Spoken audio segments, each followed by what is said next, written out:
You know, you're in New York. You don't ever think about going to another country, to the other side of the world, and hearing people loving the same music that you love.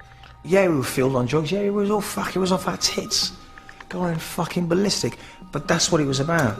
There was a time when there wasn't a term house music or techno music or warehouse or garage or happy house or all this other shit. It was just music. What we're gonna do right here is go back.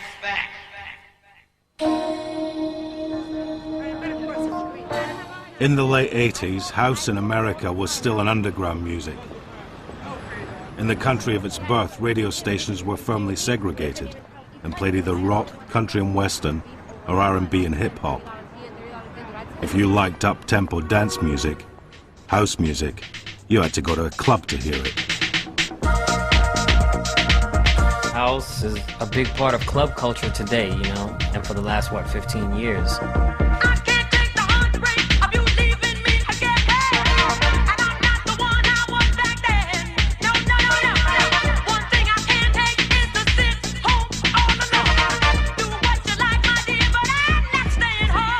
House music, all of it wasn't on the radio, you know, but this was a scene that was developing all around the world, you know, that started in Chicago and New York.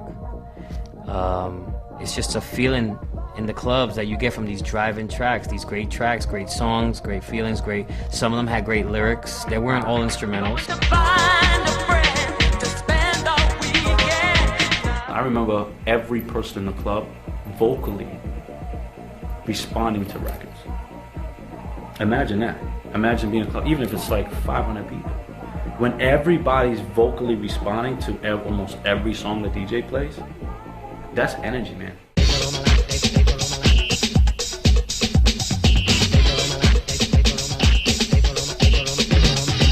At clubs like the Paradise Garage in New York, DJs were making converts to the house scene. But I had a friend that turned me on to it. He was a house head, so he would have all these people over there that hated house, but he'd be playing it and he'd be jacking, you know, dancing like Move Your Body, Rockies. Just looking at him like, this guy's retarded. And it took me a long time. It took me like late '88 for me to really start getting into house. But I caught on to Todd Terry. Known to his fans as God, Todd Terry brought a hard-hitting hip-hop sensibility to the basic house sound. It was like, I like house now. I only like Todd, but I like house. It was just energizing. It was just like, your cats would be just bug into it, you know? So that was my introduction to house. Gritty, raw, in-your-face house. I used to see guys, I thought they were gonna rip off their dreads. They were like on the floor like this, like almost to the point in tears, over a record. No drugs. You know what I mean? That's house.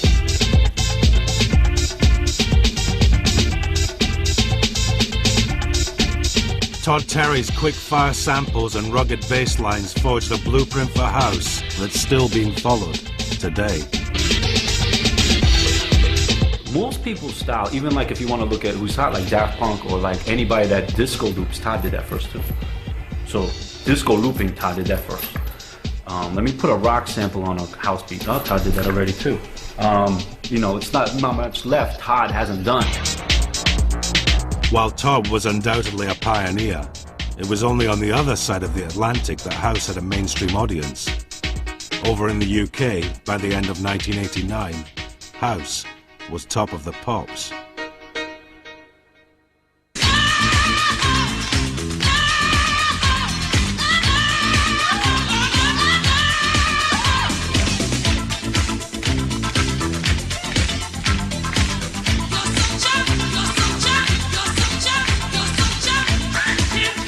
Italian producers Black Box sampled disco classic Love Sensation and got a model called Katrina to mime Lolita Holloway's vocals.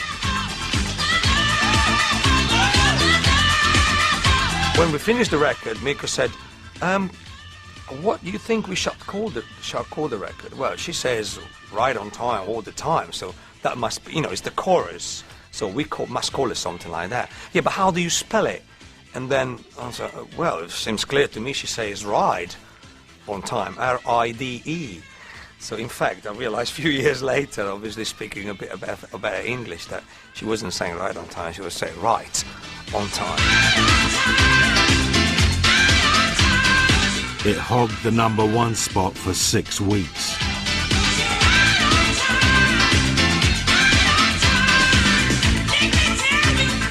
But away from commercial chart hits, British producers were already creating an awesome range of new house styles. What were the skies like when you were young? They went on forever. We lived in Arizona, and the skies always had little fluffy clouds in them. Ambient house mixed down-tempo beats to new age electronic music. And when it would rain, they were beautiful, the most beautiful skies, as a matter of fact. The sunsets were purple. Club DJs found this pretty quick in the late 80s with acid house, is that you couldn't really play a whole vocal because people would just come down and they'd think they're listening to Radio 1 or something, you know. So they'd have to play the instrumentals, but every now and again a tiny bit of vocal, either sung or a little bit of spoken word, would just give you a kind of little rope from the heavens to say, okay, this is something to look at. Layering different sounds on top of each other. Layering different sounds on top of each other. We would just play rainforest sounds over old ambient music and then spin in some Marshall Jefferson or some house stuff as well. And create a whole evening of seamless ambience, you know.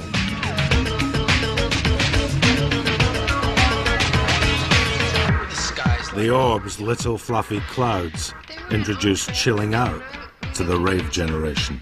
The skies always had little fluffy clouds in them. They were long and clear, and there were lots of stars at night. And so we just put it together, and suddenly, you know, it sounded just great, you know. A lot of people came up to me afterwards, a couple would run up to me and say, well, who did that? That's the most beautiful voice I've ever heard in the world. Where is she? You know, where can I meet her? And I think what part of the fun of the record was that finding out that it was Ricky Lee Jones was the last person you'd expect it to be. It's not Chucky's in Love, is it?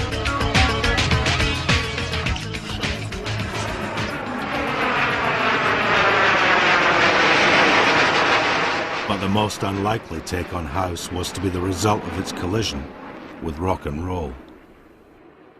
Kids from Salford formed a band, and the fact that they were to change history, I don't think people are conscious that they're going to do that. I don't think Elvis Presley was conscious he was going to do what he was going to do. You know, he just did what he did, and they just did what they did. Formed in Manchester in the mid-80s, the Happy Mondays started life as a typical indie rock band.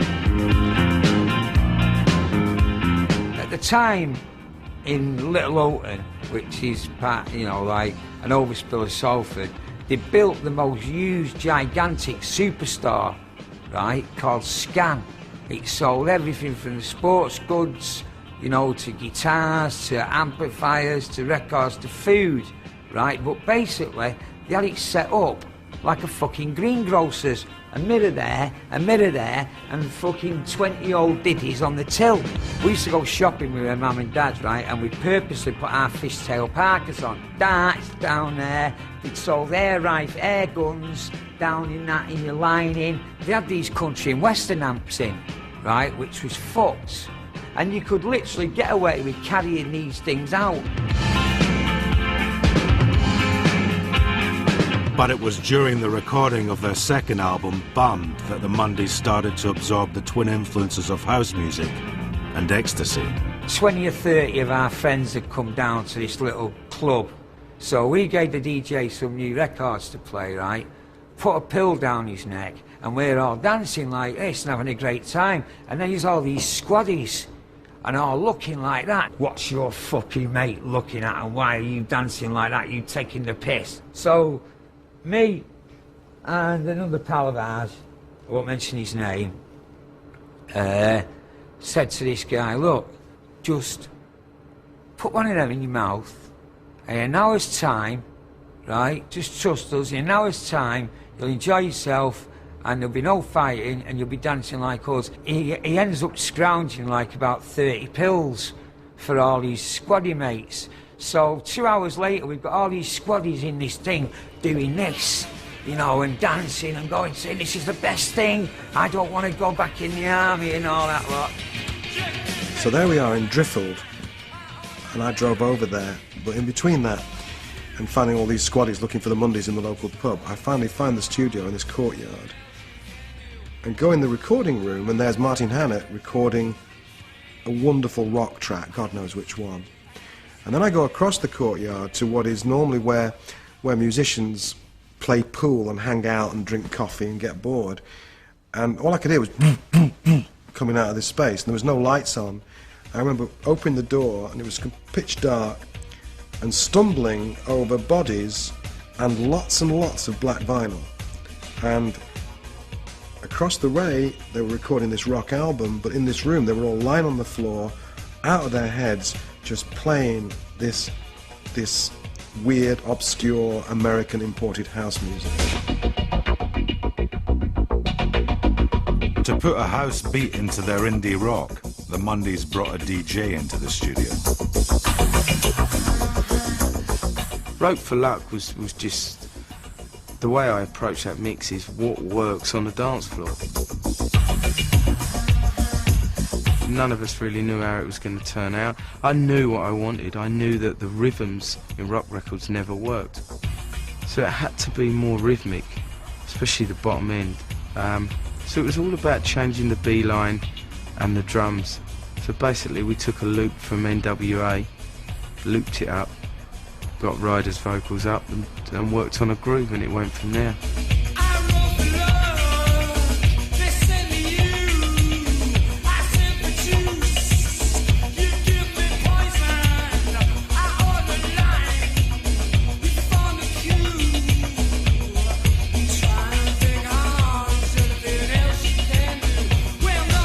Well, what he brought to it, right, was he brought that sort of trance to it. Do you know what I mean? Where, you know, you didn't have to, well, the boom, you know, you could give it all that and things, you know what I mean? And even do cartwheels and things, you know, and things like that. He brought that smooth mellowness, everything to it, all the right ingredients. When you've got the trust that Sean and the boys gave us, and the vision that we had, it just worked. It wasn't something you sat down and tried to work out why it worked. There was a vibe, and the vibe was a good vibe. And plus, we didn't have a clue. You know, if you'd have shown me a mixing desk, then, you know, I'd have thought you cut sheet metal on it. Think about the future. The Mondays led an explosion in indie dance music and took house to a whole new audience. Think about the future. Well, I'm quoting the Daily Telegraph here. The drummer and bass player of the Mondays changed British music by adapting the house rhythms of Chicago to British rock, punk, indie or whatever. They were the synthesizers. They were the people who inadvertently put all this shit together. Back to life, back to reality, back to life, back to reality. House had shaken up pop and rejuvenated rock, but its impact on British culture wasn't just musical. You probably had black friends and I had white friends, but you wouldn't party together. You would not party together. It just wasn't that way. After work, you went your way, I went my way. Do you know what I mean? That's how it was in the 80s, like it or not, it was. But what the rave scene did, it put everybody together. After work, they came together. As the 80s ended, the country found itself dancing to the same drum. We started to experience going out to raves and seeing all different cultures under one roof. Because in our vibe, when we was growing up doing our thing, it wasn't like that, as he said. It was just a black thing or a white thing. So we were going out and seeing this culture of things mixing up, and we was a part of that. We were like, yeah, this is good. Inspired by the spirit of rave, Warehouse Party Crew Shut Up and Dance added breakbeats to the emerging British sound. If you went to a rave back then, as you probably did yourself, taking ease, naughty man, No comment. you would notice that everything was drum machines. Everything was dum dum, just straight 4 beats. But when we was making music, it was using break beats.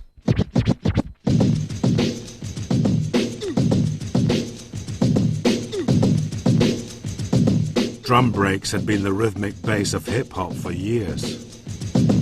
We took the break beats out of the hip-hop culture and put it into our music, but we sped it up to a house tempo.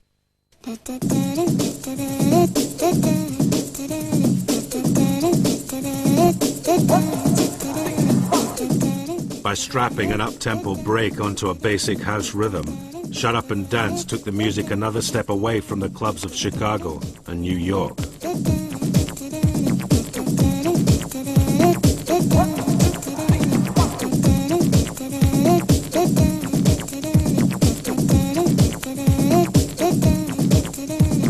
We used to put on our warehouse raves, you know, but we was only charging like £2, £3 to get in. And then when the so-called house scene started to blow up, the rave scene, all of a sudden it was £10 to get in. You know, we was like, no, they're taking a piss here. We was charging £2 to get in our place. We was, at one time, we was like, there's no way I'm paying this to go anywhere. Yeah. I mean, we were charging like £2, £3 at our gates, and people were screwing to pay that. So when we heard people are paying £10, we were like, bloody hell, that's amazing. Like, where are these people getting the money from? And these promoters are taking a piss. So that's sort of where the idea from the tune came from. Shut Up and Dance fueled the growing rave scene and laid the foundations for both jungle and UK garage.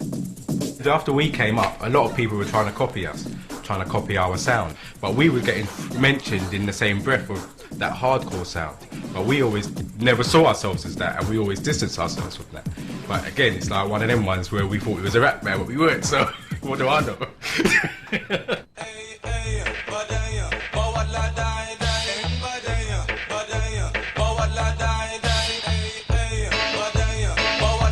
As house entered the 90s, it continued to stir up new musical styles.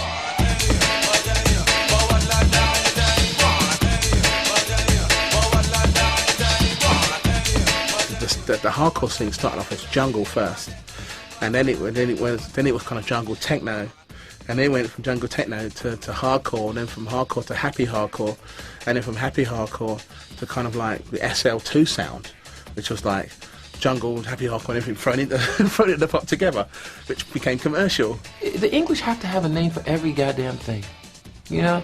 It's ridiculous, man. It's just got to be something, and it's always got to have some sort of marketability behind it. Now, I know it's a business, but godly, I mean, here we are still trying to retitle and rehash old music with new titles and new genres and all this kind of shit. I mean, what is it now? I don't even know what it is anymore. It's always something new, some stupid ass name for music. Whatever names you called it, it wasn't going away. 2 years after it mushroomed in the English countryside, the rave scene had grown from the illegal parties of '88 into huge licensed events. No longer underground, rave was mainstream.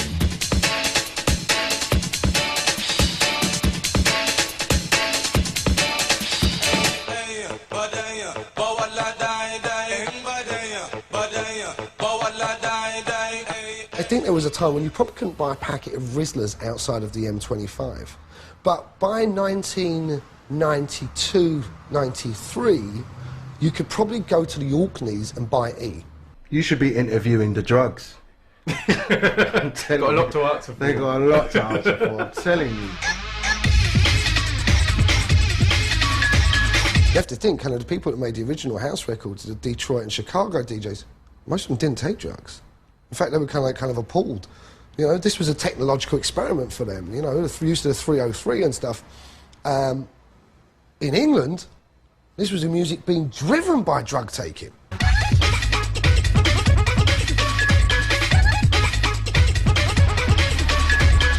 This was people kind of like taking their idea of what was going on in their heads at 4 o'clock on Saturday night, right? You know, in front of 10,000 people, and trying to process that through the machine. And it was weird, and it got weirder.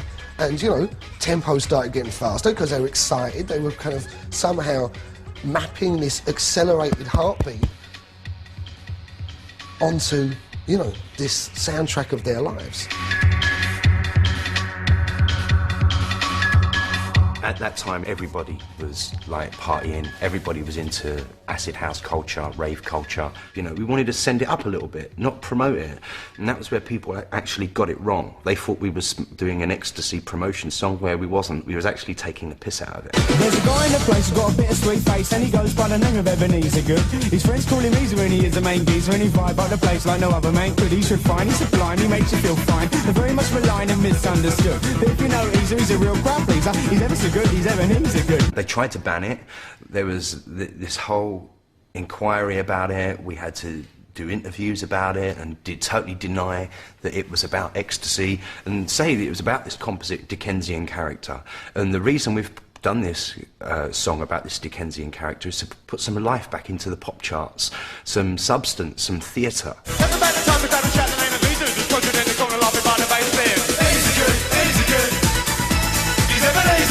People just think it's the chorus. The chorus pales to insignificance when you listen to the verses. Like, there's a guy in the place, got a bit of sweet face, and E goes by the name of Ebenezer Good. So there's the confession there. His friends call him Easer, and E is the main geezer. E vibes up the place like no other man could. E's refined, E's sublime, E makes you feel fine.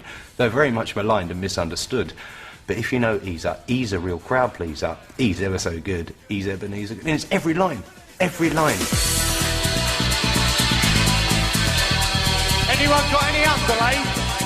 I was on Radio 1 being interviewed by Mark Goodyear and they was talking about Ebenezer Good. And Mark said to me, so on Top of the Pops last week, you said, has anyone got any underlay? What was that all about? I said, oh, it was a rug reference. Ebenezer Good, Ebenezer Good. He's Ebenezer Good, Ebenezer Good, Ebenezer Good. He's Ebenezer Good. This far down the line, I can put my hands up and say, yeah, it was all about ecstasy. At the time, we couldn't because we would have got banned. They failed to ban us. Back in America, a young Brooklyn producer was about to redefine house for the 90s.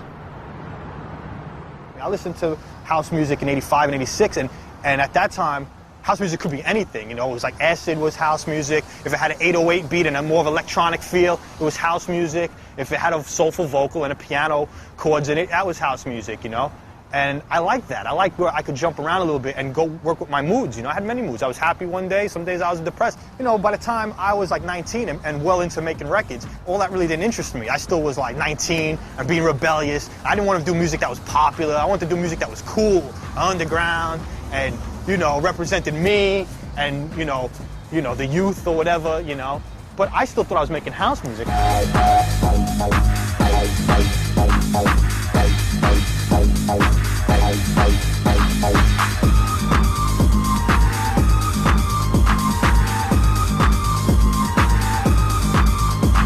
I thought the track was done. It needs one other element, something to put on top of it. Eventually I came across this sample, it's Ecstasy, and I was just like, wow, that works with the track. But because of the time, because of the feel of the track, because it was a darker house record, which became techno or whatever, people were like, Ecstasy, you know, that's a drug record, that's a drug anthem. He means ecstasy, you know, the drug or whatever.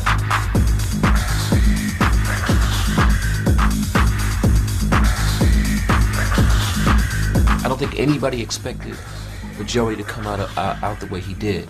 And Energy Flash was some other shit. You know, it was really some other shit. It was like, I don't know how to explain it. It was a nice track, though. It still is today. I think that broke the back of a lot of things. You know, it was just so different. Wow, wow, wow, wow. I think for me, it was hearing it for the first time about 7 in the morning at sort of as close as we can get to Stonehenge Krusty Festival thing, the Spiral Tribe. And I was saying, right, I'm going to go to my tent now, I've had enough. And the sun was coming up and someone just started playing that and I just thought, what the hell is that? And it just sounded like how I felt, do you know what I mean? This crazy sound. It was just, I can't believe this record. It's so hard and mad and, you know. Great, brilliant records. I mean, even people, I know people that even aren't into house music or techno have heard that and gone, what's this? This record's mad. And that's like 10 years after it was released. Energy Flash redefined the limits of dance music. But its dark minimalism and brooding intensity was too much for the house scene. I guess maybe I was disillusioned because, you know, I guess in England they just said, no, this is techno, son. You're making techno records, and we're going to call you techno. We're going to sell your stuff. We're going to like it and whatever. But as long as you have that techno label affixed to you, you know.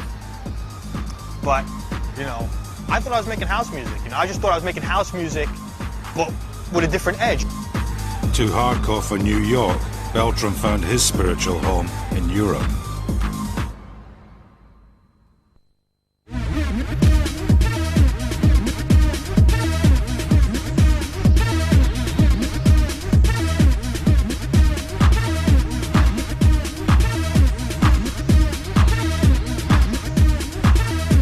Clubs like Rage in London, house was getting harder, darker. DJs pitched records up on their decks to increase the tempo. It was about fucking just getting down, getting nuts. Do you know what I mean? That's what it was about. People going fucking mental. That's all this club was about. And yeah, we were filled on drugs. Yeah, it was all fucking, it was off our tits, going fucking ballistic. But that's what it was about. When I played at Rage for the first time, well, the atmosphere, that was the first place I ever saw with a laser. That was just like, swallowed up the whole dance floor. It was just absolutely mad. There's this fucking laser going mental over people's heads. Just walking in, the energy and the vibe and everything, it was crazy. Fucking everyone's got the shirts off going absolutely fucking mental, you know what I mean? On these podiums going crazy, and I thought, fucking hell, this is intense. You know, you had from models to hippies to students to stockbrokers. We're just all in there, just, you know, loving the music. Because it was like, you saw black people, white people, and it was just like, people were just raving, whistling, shouting, there was horns going off, and it was like a football match, you know what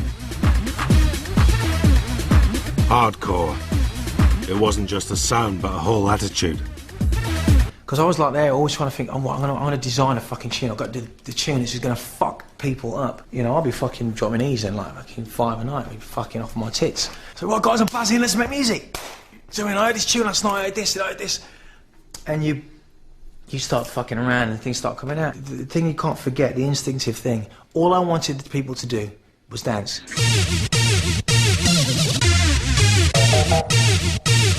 I EQ Terminator on about 5 E's and I was standing on the fucking desk on the roof.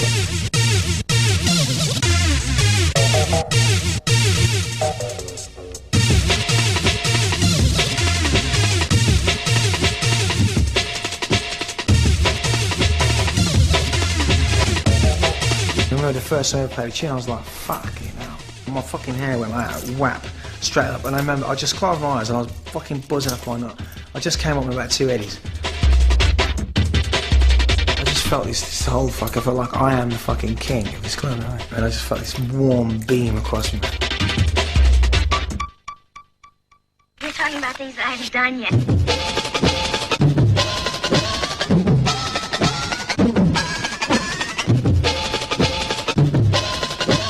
People didn't know what the fuck was going on. I was like, what the fuck is this? It was just like bending people's fucking prisms open. You know? It was like, what the fuck is that? I didn't know what I'd done. I didn't realise what I'd done. Terminator is out there. Goldie took hardcore's breakbeat and hammered it into a whole new sound. Drum and bass. I didn't want it to be about my mother, or about Timeless, or about, you know what I mean, a select piece of music. It was just about making people fucking dance. That's it. The sound was getting like really dark and like heavy. Tempos started to speed up a little, and it just got like a lot more sophisticated than it was. It wasn't just like really simple kind of dub B lines anymore. We started like to get more into like the synthesis of like the bass lines, and like it wasn't just like sampling a hip hop break and speeding it up anymore. It was actually using like samples like chopped up and loops, reversing them, and the whole process basically got like a lot more sophisticated.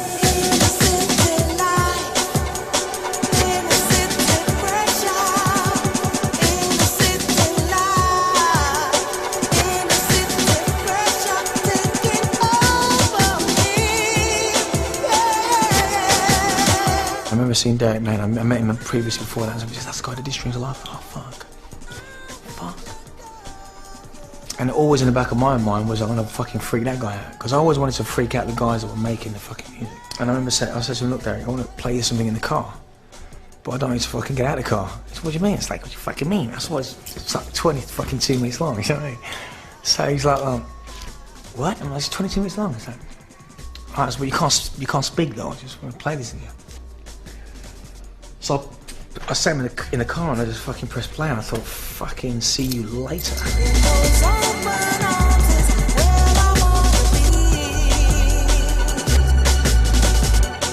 Inner city life took drum and bass into realms of sophistication previously unthought of.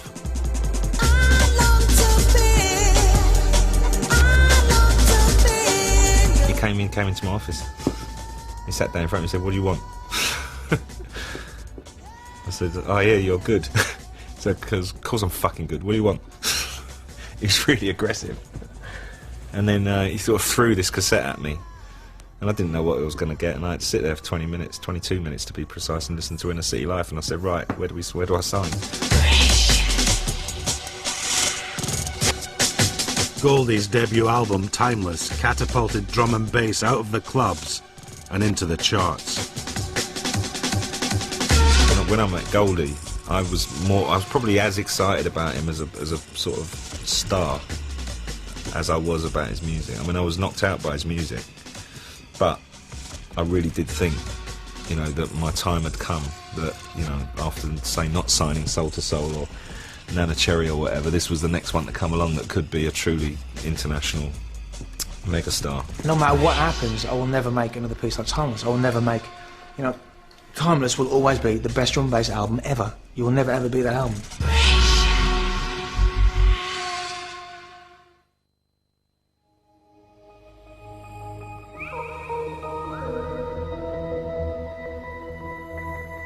The government, meanwhile, had been drafting legislation aimed at controlling rave culture. Amendments to the Criminal Justice Bill in 1994 defined a rave as anything more than 100 people listening to amplified music characterized by the emission of successive, repetitive beats. Not since Oliver Cromwell's Sunday observance laws had Parliament tried to stop people dancing. For the first time, I think people felt like, yeah, this is our land, this is our country, and we want to party, and why not? And who's to say that we shouldn't do that? And if they are, why are they saying that? And who's this thing called the state saying, you're not allowed to have fun, and you can't go into a field and dance all night if you want to? It's basically a prerequisite of human experience and prerequisite of human right, I would have thought. Ravers and Crusties forged an alliance to fight for their right to party. I've got to stand and fight in this creation. Vanity, I know, get guide, I know. I'm searching to find. Dance music was always viewed as a faceless entity, wasn't it? Left Field didn't really want to be seen. You know, they didn't want the fame, but they knew that they had to bring it to a live stage and a live standard. It was like, you know, we just want to rock you, and that was the difference. And they pulled it off live, and a lot of bands still don't do that now. You know, they do a lot to playback and play bits live. Left Field played live. They had a drummer. They had, you know, it was brilliant. It's brilliant. We're searching to find the love that lasts all time. Left Field drew on house, techno and dub to create a distinctly British sound.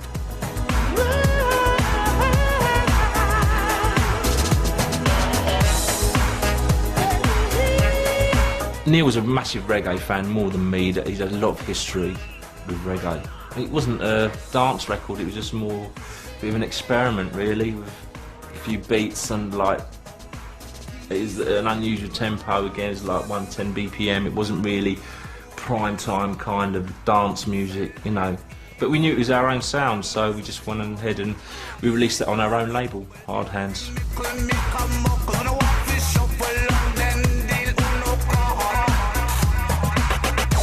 Musically, nothing else was sounding like Left Field. You know, a lot of it was kind of sounding a bit Aboriginal, and there was all mad sounds like Ouija this and wobbly that, and, you know, just so different, so original, so groundbreaking. Got what they deserve, basically. Can't say enough good about them. They are my idols. And in 1993, they pulled off one of House's most audacious acts of assimilation. I think it's probably one of the best records we ever made, definitely, you know. It was something. And we knew it was different, because it had all these influences of techno, world music, dub, with John Lydon on. The granddaddy of punk, John Lydon, stamped his unique endorsement on UK house.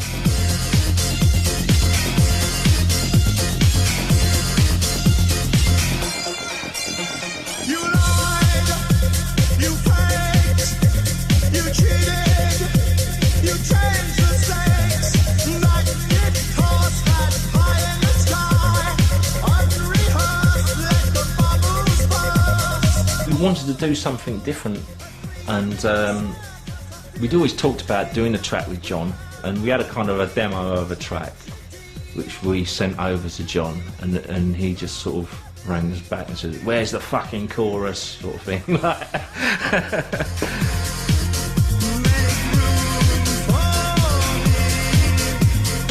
And I remember saying to people, I've just done a track with John Lydon. People going, "Really?" like that sort of thing, you know. Sort of, I suppose people couldn't imagine what it would be like.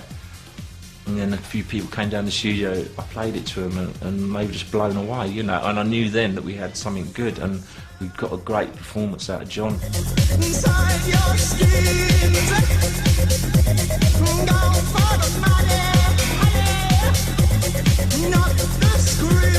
It was the record that crossed us over into mainstream pop music, I suppose, for want of better words. You know, it was a record suddenly that if you weren't into dance music, but you liked punk or you liked rock music, you could suddenly get into this. But it had a groove. Left Field proved that by the mid-90s, the UK had well and truly made house music its own. I mean, where Paul Daly gets that bass from, I do not know.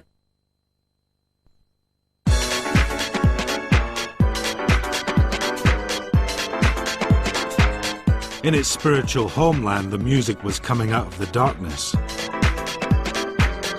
Producers like Masters at Work had finally put house into the US charts.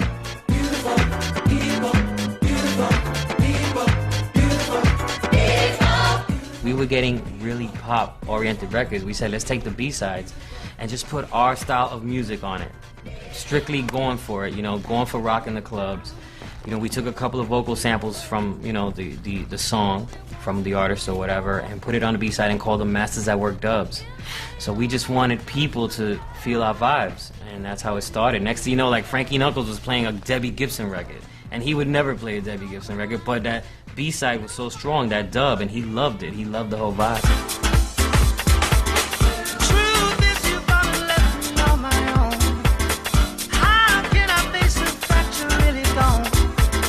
Masters at Work's remixing of pop stars like Mick Hucknall into club floor fillers sealed the supremacy of the DJ as a studio producer.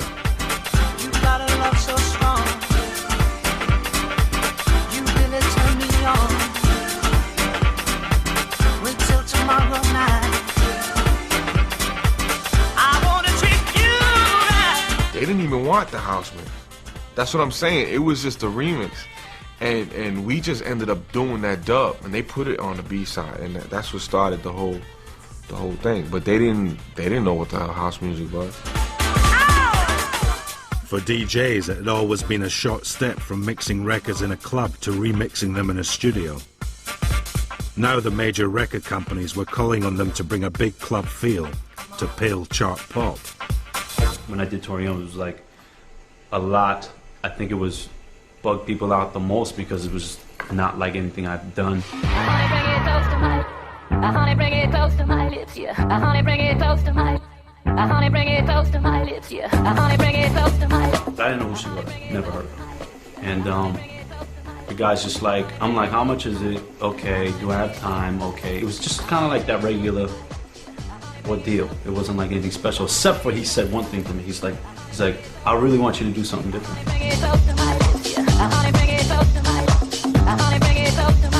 Armand Van Helden's pumped-up remix of Tori Amos was a massive crossover hit.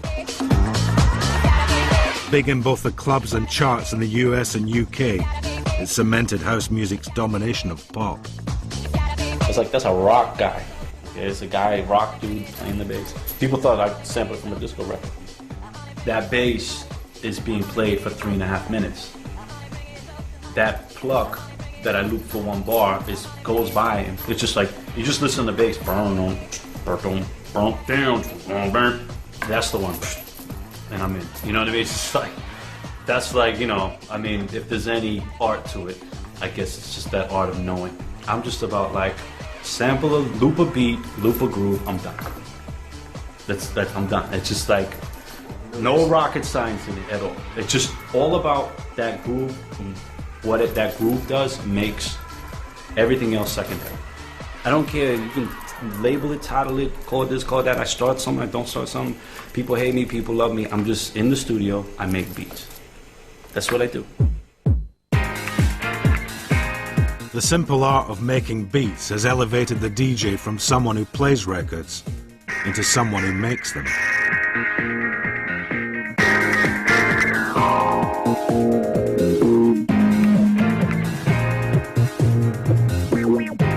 Since back in the day house emerged from the clubs of Chicago, DJ Pierre has been at the cutting edge of its many innovations. I mean, like people like Daft Punk, Armand Van Helden, these people have taken stuff and they've been real creative. And you can't say that these people haven't been more creative or less creative than we were. Like, you know, people say, oh, Pierre, you started acid. You know, how do you feel about these people, you know, doing this and that and taking your sound? And I'm like, whose sound? Once it's on a record, it's like it's like shareware. You're sharing it, and you allowing other people to add their own ideas. I mean, whatever I did, I guarantee you, I got it from somebody. Built on the ability to take ready-made sounds and create something new, house has redefined the very notion of music.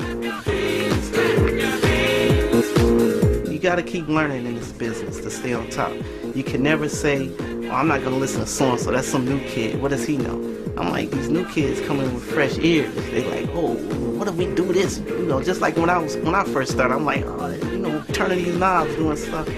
So, I mean, you got to keep learning.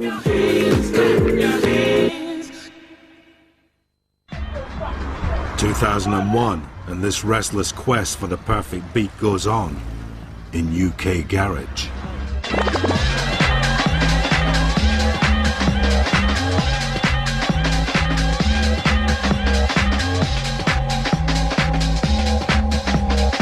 When UK Garage came out, it wasn't hip-hop because we don't live that life. It wasn't, you know, R&B because, I don't know, we don't live that life either, you know?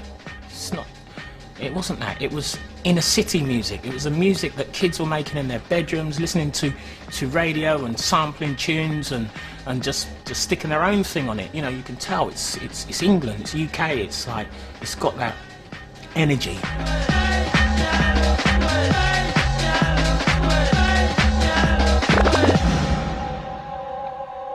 Originally used to take tracks by producers like Todd Edwards and Masters at Work, and they were just really sped up.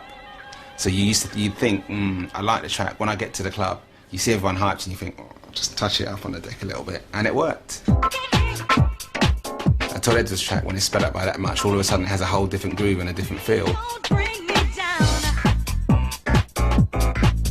It appeared that we just wanted it a little bit more raw, a little bit more of a bass line, more for dancing than to, you know, easy listening kind of thing. So then there's this little I don't know, little point, little transition where it was a grey area between being, you know, the bump of the UK and the smooth of the US, and that's where it was born.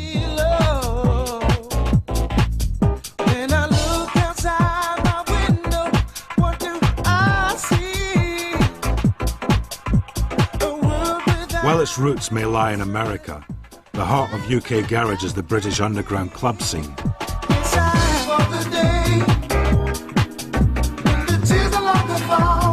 You'll get the raw material being the basic 4/4 or the basic tempo of 128 to 130, which it would have got from house. A lot of it kind of stems from the old sort of ragga scene and the sound system. You know, a lot of the chats picked up from there and a lot of the bass lines. It probably all stems right back from drum and bass. You know, there's always been that kind of... Reinventing itself, House's unique ability to create new genres is matched only by its irresistible power to move dance floors across the world.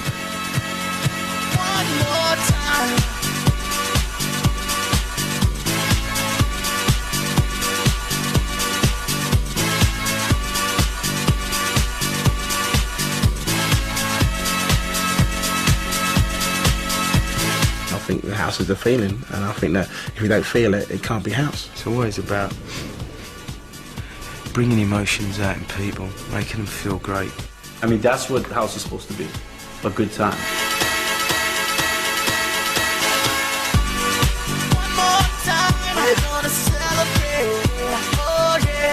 Crossing divisions of nation, race, sexuality and class, house has grown into an international phenomenon which shows no sign of stopping, ever. This isn't a new thing. People have been dancing to tribal rhythms for 40,000 years, probably more. It's not about to stop. Let's just let it all out, let it all go, be free. That's what house is.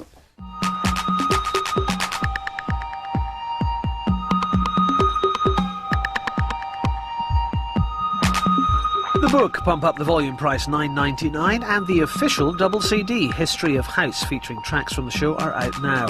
To order your copy, call 0870 1234 344 or click on to channel4.com/shop.